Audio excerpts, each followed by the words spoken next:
নমস্কার দর্শকরা, খুল্লম খুল্লার প্রভাতী অনুষ্ঠানে আপনাদের সবাইকে স্বাগত জানাচ্ছি। তো আপনারা জানেন যে একটা অনুষ্ঠান চলছে, এটা হলো আজকে শিলচরের যে সংবাদপত্রগুলো আছে সেগুলোতে শিরোনাম বা হেডলাইন কী কী আছে সেটা নিয়ে একটা ছোট্ট একটা বিশ্লেষণ আপনাদের কাছে আমি রাখবো। প্রতিদিন রাখছি, অনুষ্ঠানটি আপনারা দেখবেন এবং সারাদিনের খবর যেটা গতকালকে যা আজকে সংবাদপত্রে প্রকাশিত হয়েছে এটা আপনারা পেয়ে যাবেন এবং অন্য কেউ এটা দেখতে আপনারা বলবেন, যাতে অনুষ্ঠানটা আরও জনপ্রিয় হয় এবং আমাদের উৎসাহটা আরও বাড়ে। তো প্রথমে আমি হাতে নিচ্ছি দৈনিক প্রান্তজ্যোতি পত্রিকা। এই পত্রিকায় লিড নিউজ করেছে 25-এর শুরুতেই রাজ্যে 500 স্কুলের নতুন ভবন নির্মাণ শেষ হবে। মুখ্যমন্ত্রী হিমন্ত বিশ্ব শর্মা বলেছেন 2025-এর শুরুতেই রাজ্যের 500 স্কুলের নতুন ভবন নির্মাণ শুরু হবে, এটা তিনি বলেছেন। এবার আমরা দেখে নিই দৈনিক যুগসংঘ কি হেডলাইনটা করেছে আজকে, মূল হেডলাইনটা লিড নিউজ যেটাকে বলে। এখানে মুখ্যমন্ত্রীর বক্তব্য রাখা হয়েছে, বলা হয়েছে যে অসমের গৌরবময় ইতিহাস বিশ্ববাসীর কাছে তুলে ধরার প্রয়াস চলছে। হিমন্ত ঢেকিয়াজুলিতে শহীদদের প্রতিমূর্তি উন্মোচন মুখ্যমন্ত্রী। এটা মুখ্যমন্ত্রী বলেছেন যে অসমের গৌরবময় ইতিহাস বিশ্ববাসীর কাছে তুলে ধরার একটা প্রয়াস চলছে, এটা বলেছেন মুখ্যমন্ত্রী হিমন্ত বিশ্ব শর্মা। এবার আমরা দেখে নিই সাময়িক প্রসঙ্গ কি লিডটা করে সেই বিষয়ে। আজকের পত্রিকার সাময়িক প্রসঙ্গ লিড করেছে মায়ানমার থেকে মণিপুরে ঢুকছে 900 সশস্ত্র জঙ্গি। এটা সাময়িক প্রসঙ্গ লিড করেছে, আপনাদেরকে দেখাচ্ছি। এটা দাঙ্গার জেরে বড় নাশকতার আশঙ্কায় সতর্ক সেনা, মায়ানমার থেকে মণিপুরে ঢুকছে 900 সশস্ত্র জঙ্গি। পার্শ্ববর্তী রাজ্যে মায়ানমার থেকে জঙ্গিরা আশ্রয় দিচ্ছে, এটা এই খবরটা করেছে সাময়িক প্রসঙ্গ। এবার বার্তালিপি দেখে নিই কোনটা করেছে।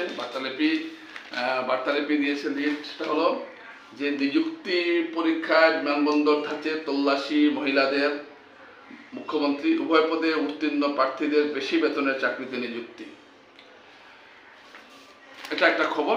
এই খবরটা অন্য পত্রিকা যুগসংঘ করেছে, যেমন যুগসংঘ লিখেছে যে এক প্রার্থীর একাধিক পদের চাকরি নয়, ডবল ঠেকাতে নানা ব্যবস্থা।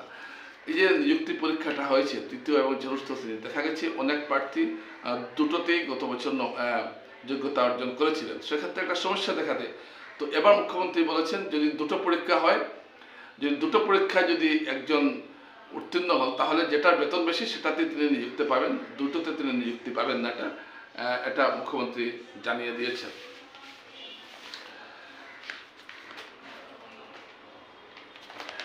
যুগসংঘ আরেকটা খবর করেছে, সেটা হলো ভূমি নীতি প্রস্তুত করতে বিধানসভায় পেশের পরিকল্পনা কংগ্রেসের।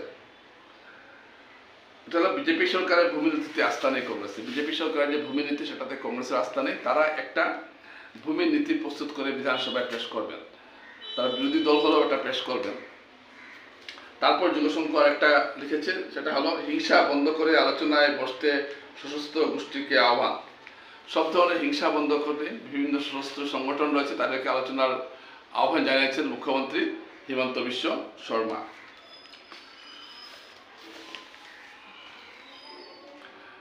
প্রান্তজ্যোতি আরেকটা সেকেন্ড লিড করেছে, সেটা হলো বাংলাদেশি অনুপ্রবেশকারীদের উল্টো ঝুলিয়ে সোজা করব, শাহীনকার।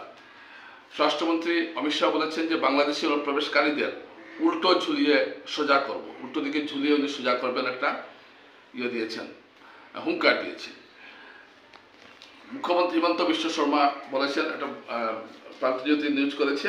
খিলঞ্জিয়াদের অস্তিত্ব রক্ষার আপ্রাণ চেষ্টা চলবে। হিমন্ত খিলঞ্জিয়া কারা এখনো ঠিক হয়নি, কিন্তু মুখ্যমন্ত্রী বলেছেন যে খিলঞ্জিয়াদের অস্তিত্ব রাখার আপ্রাণ চেষ্টা তিনি করে যাবেন। এটা প্রান্তজ্যোতি তাদের তৃতীয় লিডটা করেছে। এটা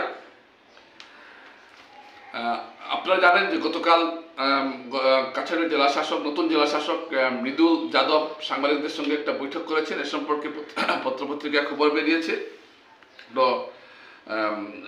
দৈনিক প্রান্তজ্যোতি খবর করেছে, স্বচ্ছ জনপরিষেবার লক্ষ্যে সঠিক দিশায় চলবে প্রশাসন, কাছাড়ে ক্রমসংস্কৃতি ফেরাতে চান নতুন ডিসি। এটা বলেছেন যে কাছাড়ে ক্রমসংস্কৃতি ফেরাবেন এবং ভালোভাবে কাজগুলো হবে। বার্তালিপি একটা সংবাদ করেছে, অ্যাঙ্কর নিউজ করেছে বক্স করে, সেটা হলো স্কুল টাইমিং বদলের নির্দেশ দিতেই নামলো বৃষ্টি, অসহ্য গরম থেকে মিলল স্বস্তি, অকাল জোরে ক্ষতিগ্রস্ত নির্মীয়মান পুজো মণ্ডপ। যে স্কুল ছুটির একটা সময় পরিবর্তন হয়েছে প্রচণ্ড গরমের জন্য, তার সঙ্গে সঙ্গে গতকালকে বৃষ্টি নেমেছে। এটা বার্তালিপি একটা সুন্দর স্টোরি করেছে। জেলা শাসকের সাংবাদিক সম্মেলন নিয়ে বার্তালিপি যে হেডলাইনটা দিয়েছে সেটা হলো সমস্যা জেনে নিয়ে ধাপে ধাপে সমাধানের উদ্যোগ নেব, এটা বলেছেন বিদুল যাদব। কেজরির কুর্সিতে অতসী, সর্বকনিষ্ঠা মুখ্যমন্ত্রী পেল দিল্লির সবচেয়ে কম বয়সে মুখ্যমন্ত্রী পেয়েছে, আগে যারা ছিলেন তারা চাইতে অতসী হয়েছে।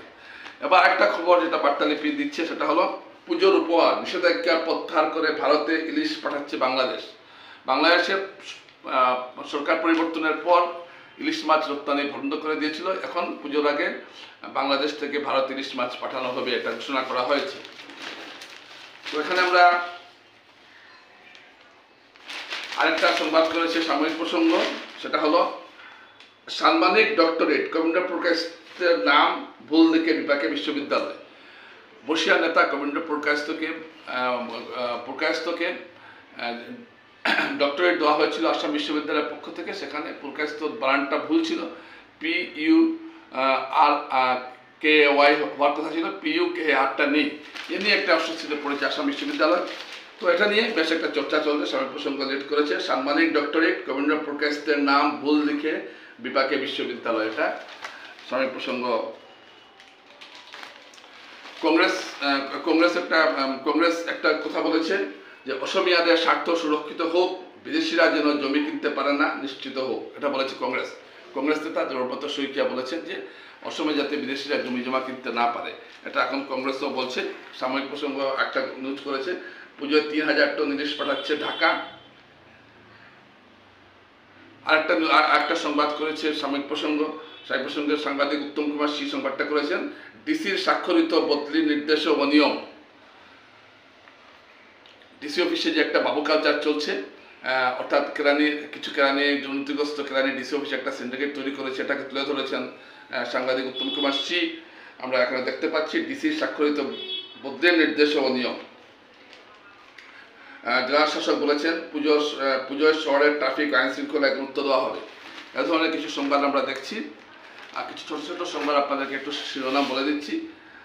কোয়াড থেকে রাষ্ট্রসংঘ আমেরিকা সফরে প্রধানমন্ত্রী আমেরিকা সফরে যাচ্ছেন। এটা আছে মোদির ভয়ে কাঁপছে পাকিস্তান, কাশ্মীরে বলেছেন অমিত শাহ। এই ধরনের কিছু খবর আছে।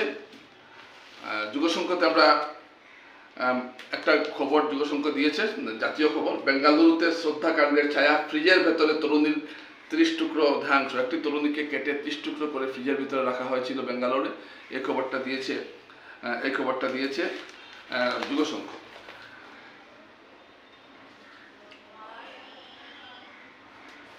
তো দর্শকরা, আজকে এটুকুই।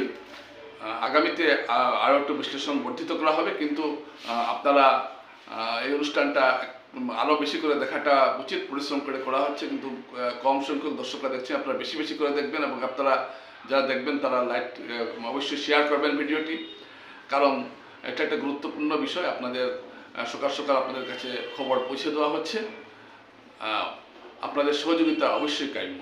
নমস্কার।